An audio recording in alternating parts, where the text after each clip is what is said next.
Hello there, guys. It's Guildmaster Dan, and I just wanted to take a brief moment to tell you about a couple of published works I have online.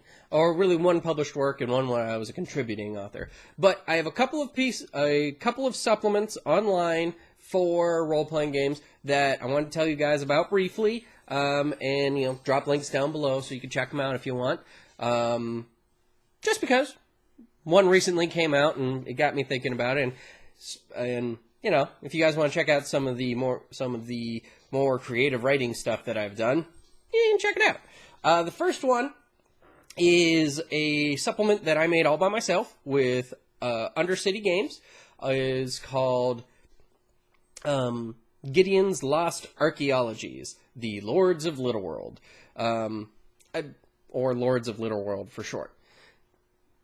This is a book, and you may see pictures pop up here or there, but this is a book that I wrote because I saw the movie Arrietty, and I realized, man, she's like a little adventurer, and I realized that there's a criminally underdeveloped set of adventures that haven't been explored a lot in role-playing games, and that's little people, little races, little tiny races that could fit in the palm of a human's hand. And I wanted to design a supplement for that. So I wrote this book with 4 different races that you could play that are in D&D the tiny spectrum. You're talking about characters that are between 1 inch and 9 inches tall that could fit in the palm of a medium-sized player, a human's hand. And there are 4 races in here that I describe their physiology, their culture, their what sort of dress they have, what they eat, pretty much everything you know to run their society outside of actual history or religion, because I wanted to leave that open for any game master who decided to pick it up so that they could just fill in whatever they want. But it still give you the cultural mindset and everything everything you need to run them outside of mechanics and history and religion. So, the 4 races, we got the Racha, number 1. The Racha are essentially little roach people. They are about 1 inch tall, and some of the unique things about them is they have hereditary memory. They remember 5 generations back on both sides of their family. So, a interesting quirk they have is they refer to themselves as we, because they remember their past lives. The only ones that don't refer to themselves as we are mages or spellcasters, wizards. Because in their culture, magic or as a brief aside, for the Lords of Littleworld, magic is not proportional. So a fireball cast by a Racha is the same fireball cast by a human. Just as big. Same healing spells don't heal size of wounds, they heal type of or degrees of wounds. So, a Racha mage casting a fireball can obliterate an entire settlement of Racha. So they're known by the Racha as gods, and are often worshipped as such. They are the only ones that refer to themselves as I, because they are that much more powerful than the rest of their culture. Oftentimes, they rule settlements, oftentimes being the only ones allowed to indulge in individualism, where, they actually have big palaces that they don't have anyone else inhabit because it's their place. Whereas other Racha live in big dens with a bunch of family members and such. And the Racha are generally I don't want to go too much into it, but they're very aggressive because they're very, very, very competitive. They have to fight for everything they get. They live in a savage society. Or when I say savage, I mean they got it rough. They live in a very competitive and aggressive society. Next, we have the mushroom. The mushroom are pretty cool in that they're little mushroom men. And I say men, but they're actually asexual. They reproduce asexually. You can read more about that in the book, but they're little neuter mushroom people that are typically benevolent. They're thought of as boons to any travelers who find them because they're typically very generous, very helpful, maybe a little wary, because they're not dumb. They're actually very smart. They live their lives kind of in pursuit of wisdom and going out into the world and seeing what's out there. Adventurers anyway. They want to learn about the world. In fact, they're drawn to travelers who might be carrying books or scrolls with them. Again, you can read more into it, but essentially they're about, they range from I want to say 6 to 9 inches tall, so they're probably the biggest of the mushroom.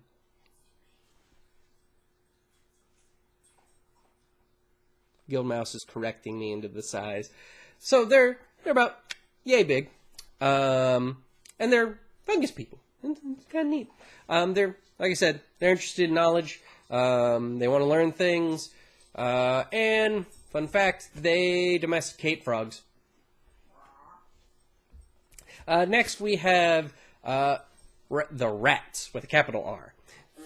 Specifically, they're intelligent rats. They are the mundane rat who has been awakened. They're literally all rats. All of these intelligent rats, or all of these rats became intelligent, became self-aware, and not only that, they became extremely smart.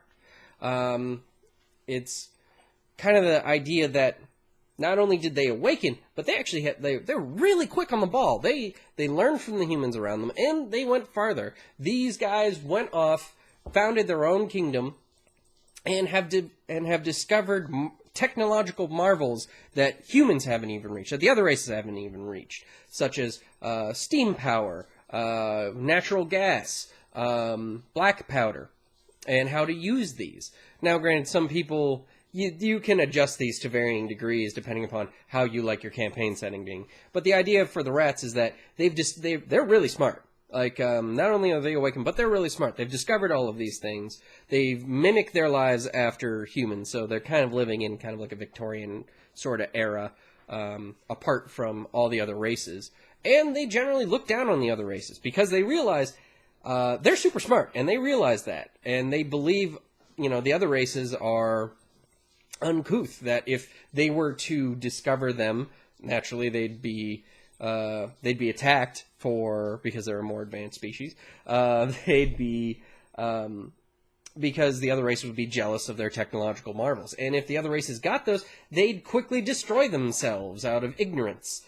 So you got the intelligent rats. They're super smart. They're super proud. They kind of mimic humans. They have names like Richard and Thomas and things like that because they got their culture from humans. But they're just really smart, and they went off and had their own secret city and whatnot. And those are the 4 main races in Lords of the Little World.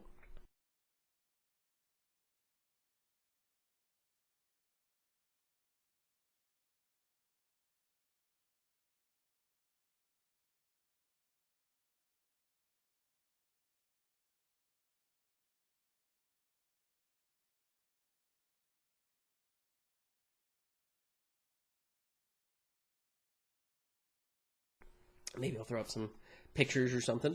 But those are the 4 different races, and like I said, I go into their cultures and how they court other members of their species, how what they eat, what sort of animal husbandry they do. The rats ride foxes, stuff like that. So that's kind of fun. You can find that on UnderCity Games shop on RPGNow. Link will be down in the doobly-doo. Maybe check it out if you have time. The first 3 pages, the first page of the Racha is up there for preview, so you can check that out. Hopping over to the other one that just recently came out, I did some work a while back for Purple Duck Games, which this isn't the book, but this is from that company. Purple Duck Games, you see there. Purple Duck Games just recently released their campaign setting for Pathfinder, which is known as Porphyria. Porphyria is a unique world in that it's a patchwork world. There was a big war between the old gods and the new gods, and gods came from other realms, and they brought wholesale brought chunks of worlds with them, brought peoples and brought lands with them, and shoved it into this new Nexus world that is called Porphyria. And it's kind of a patchwork world because it's filled with lands from all across the cosmos. So that you got every different lane is very different, and they're all separated by essentially by walls of crystal, porphyrite, which is magical crystal that separates all of them. Some have open borders that are maybe a couple are shoved together in a larger section of closed off porphyrite, but essentially it's all separated by these crystal walls. So every different setting is very different, has its own sets of people, its own sets of history, and they're all just kind of smashed together on this world, and they have to figure out how to be on this world together. I wrote 6 settings in here that I'm going to briefly describe for you, so if you decide to check out the book, you can check out... I keep hitting the microphone. So you can check out my settings. So, first one is one that I had some of the most fun doing, is called the Boroughs of Denmark. The Boroughs of Denmark is a quiet, sleepy little region that is kind of set... It's kind of like New England back in the 20s, where it's sleepy. There's farmers. There's what towns are kind of separate. It's rural countryside, and everything's quiet and kind of normal. It's pretty much all human society here, even though there's lots of races on the planet, and they're very distrustful of outsiders. They don't like outsiders. They're tolerated at best. And, they don't practice any religion, they don't practice any magic, but there are strange symbols above all the doorways. If you're catching on to the themes here, it's a Lovecraftian setting, styled after the New England Lovecraft country. It's very creepy, it's perfect for running Call of Cthulhu-style games in Pathfinder. Let's see, the next one, and kind of going on the opposite side of the pulp spectrum, is Giant's Retreat, which is a savage land for humans, half-orcs, half-ogres, cyclops, giants, all the savage races, because this is a land of barbarians. In fact, the entire region is surrounded by porphyrite now, making it one big arena, which at its dead center is the Tower of Blood, at the top of which the Blood King rules over the region and all of its peoples. And anyone can become Blood King, because all you have to do to become the ruler of the region is fight your way to the top of that tower and kill the current Blood King, and you become the new Blood King. It's a land of barbarians, it's a land of savage battle, but also incredible freedom, because there's only 3 laws. Only 3! It's, okay, I can't think of the laws right off the top of my head right now, but it's essentially, you were free to do anything you want at the whim of the Blood King. You may kill anyone you disagree with, and the Blood King, and obviously this would go for, so, the land is ruled by the Blood King from the middle of the region, from the top of the Tower of Blood, so there's a ruler. You can do anything you want at the whim of the Blood King. So long as you listen to the Blood King, you're fine to do whatever you want. And number 3, you may kill anyone you disagree with. So, that's simple. The most possible freedom. Do whatever you want, and you can kill anyone who gets in your way. But they can also kill you if you get in their way. Most freedom. You must be strong. Let's see. Next, there's the Pygmy Nations. The Pygmy Nations are pretty cool in that it's a jungle setting it's a jungle tribal setting, right? There's 4 tribes of smaller races, not Lords of Little World smaller races, more like, 3 feet tall races. There's, the Grippoli, which are, frog people. There's the Dromites, which are insect people. There's kobolds, and there's goblins. And the gist for they came from another world that was technologically advanced. But that world fell. Something happened back there, some piece of technology went wrong, and that world fell.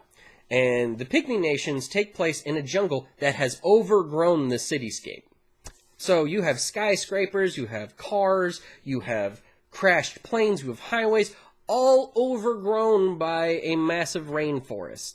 And you have these these 4 races that are living there, that developed there.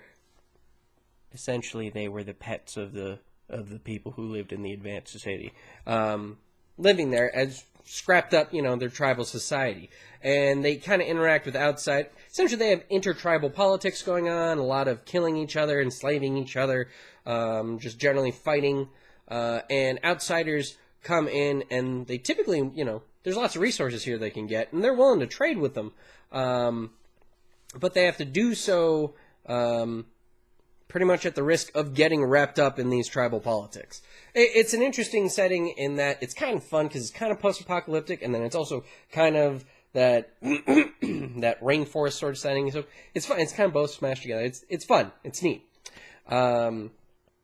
Next, let's see, is the Rainbow Isles. This is an interesting setting.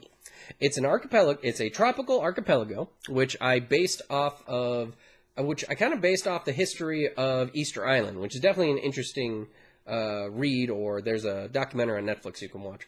But it's interesting history. You can check it out. Essentially, the Undines, these fish people, used to dwell on these islands, worshipping an elemental lord of water. And they had a great empire that they spread from here.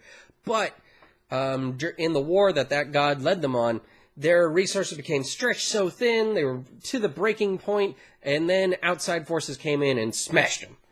Like, all of the enemy forces came and smashed them because they were such a threat. They pushed themselves to the very brink. Like, they even magically created a race of, like, golem-like creatures to use as soldiers just before being their empire was smashed.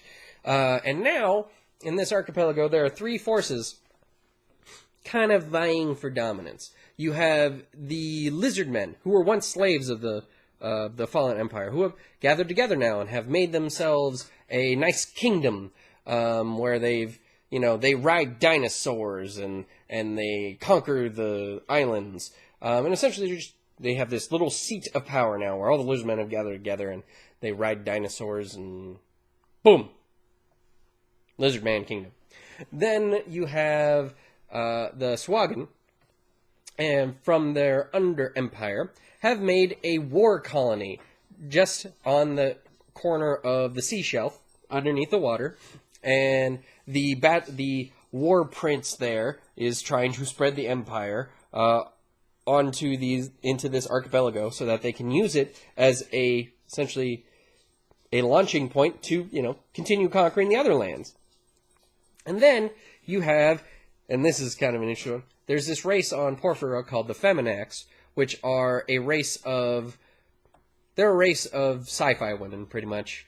They come from an intergalactic society. They crash landed on Porphyra. And here in the archipelago, in the Rainbow Isles, they have set up a beach resort. Yes, they've set up a resort for the wealthy of the Feminax and any other wealthy people on the planet who can pay for it. So you have a completely modernized resort, complete with like water skiing, snorkeling, parasailing. You can go watch dinosaur fights. You can lounge on the beach. You can go swimming. All these fun things that you can do so long as you pay for it. And they got the technology to keep the other 2 at bay. Though they kind of have more neutral, since they're not really interested in ruling the area, they kind of have a neutral feeling towards the lizard men, but, obviously the Suagan want to conquer, so the Feminax are a real problem for them.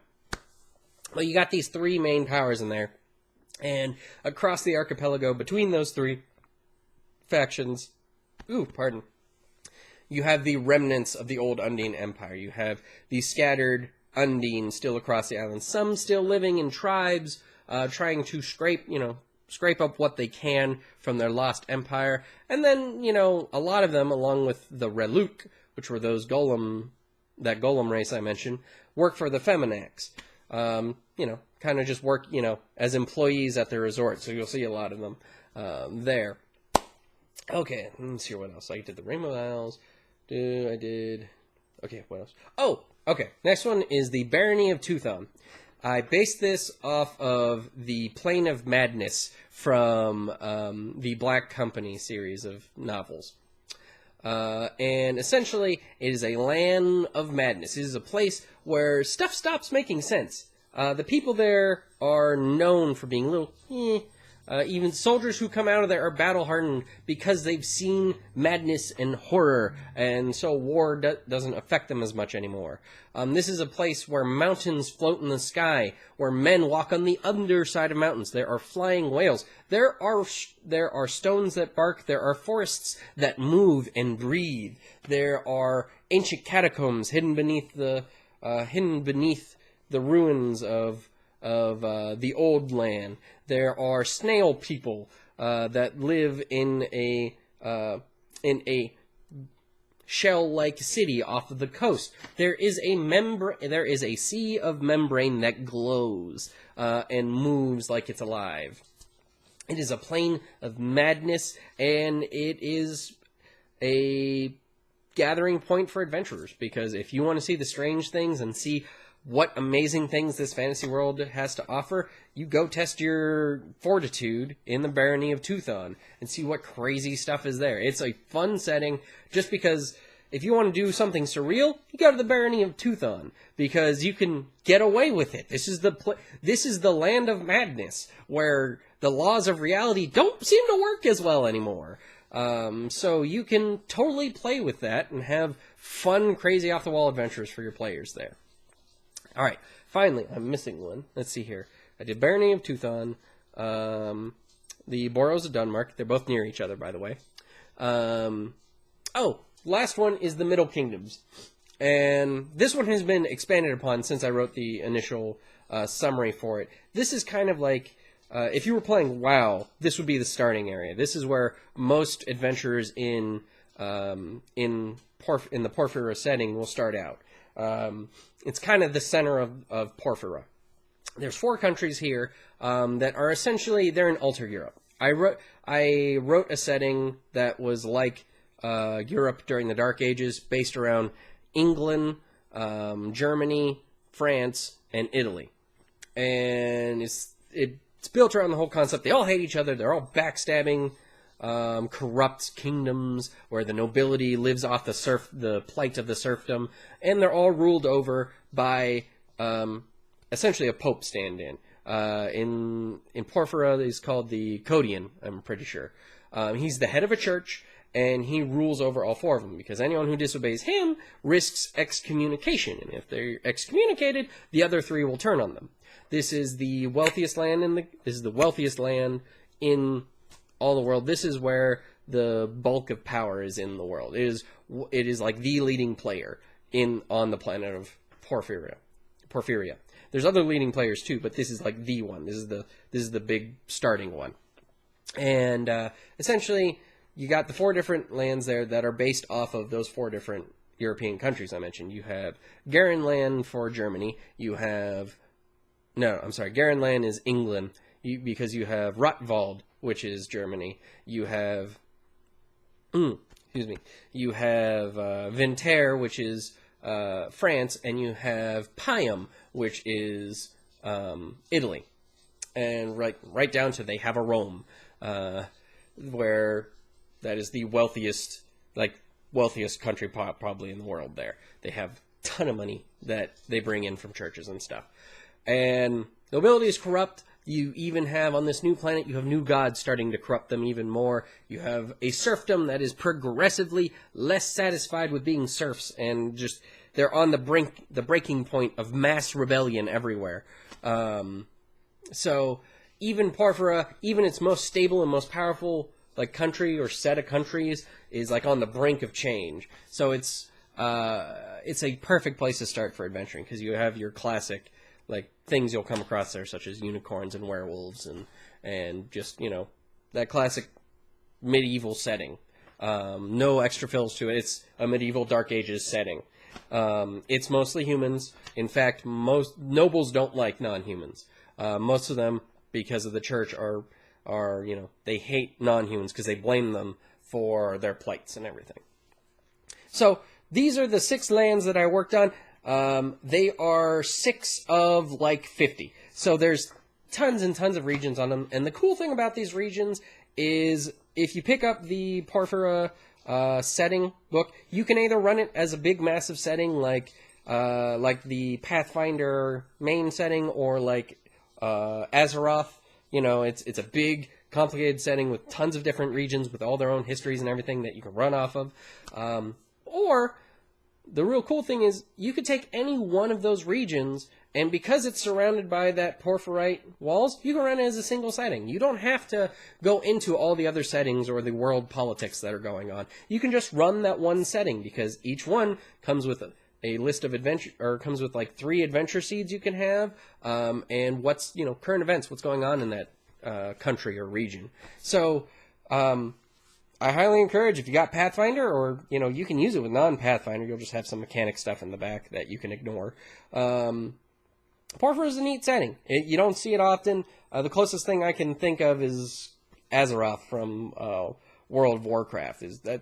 That's probably the closest setting I can think of, because it's like a global conflict, and there's all these different peoples, yada, yada, yada. It's a very big setting, lots of stuff going on, and like I said, if that's too much for you, you can take any one setting out of there and run it like its own setting. Any region can run by itself, and you'd be fine. Because you have your sets of races and, you know, types of people you encounter there. All right, so that is, again, from Purple Duck Games. I was a contributing author and did some of the regions. There's tons of other ones to check out in there, and there are definitely some cool ones. I highly recommend it. You can find it also on RPGNow in the Purple Duck Games library on their shop, which you'll find down the doobly-doo. So, you know, if you guys have a chance, feel free to check them out. Again, you got, I'm going to put them up here, you got Lords of Little World and the Lands of Porphyra. Feel free to check them out if you want to. They're both pretty inexpensive. I'm not sure what they're on sale for right now. I think both shops are kind of have a sale going on right now, but I don't remember how much they're on discount or not. But check them out if you're looking for a couple of interesting new supplements to pick up. You can get them in PDF, or the Lands of Porphyra I think you can get in print even. But check it out, and thanks, you guys. Hope you enjoy them. I hope to have more supplements out in the future. So have a nice day, and we'll see you later.